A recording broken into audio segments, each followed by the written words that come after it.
today I'm going to talk about foam rolling 101. I'm going to talk about the legs, the back, and the arms a little bit.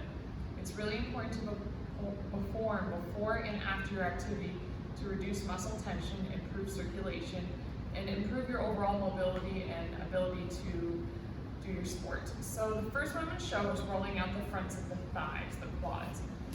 So you're just going to lay on the front, and we're going to go forward and back. And you don't want to do it like super fast, mindlessly, not feeling anything. You want to go slow and intentional.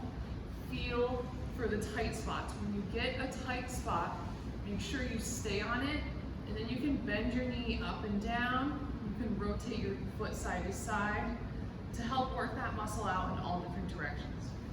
So we'll do that for about 10 times or a minute, and then we're going to go to the side of the thigh. Here you're going to roll out the IT band and the side of your quads. Again, a minute to 10 time rolls, and you want to let your body melt into the foam roll. You want to feel those tight spots. Again, if you find a tight spot, bend that knee like that. And it's not going to be the best feeling, but it's really help pumping circulation into those areas. Okay, then we're going to go into the hamstrings. You can do both legs at the same time, or we can just do one at a time. Moving that foot around to rotate the thigh. And now we're going to do the inner thigh. So I'm going to put the foam roll longwise, lay on top of it with my hips almost straight to the floor. I'm going to roll side to side, going all the way up as far as I can into the groin and all the way down to the knee. Nice and slow. So those are the ways to foam roll out the thigh. Now I'm going to review how to foam roll out the calves.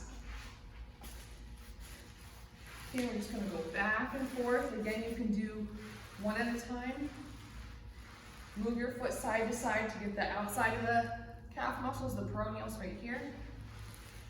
We're going to do the inner calf muscles.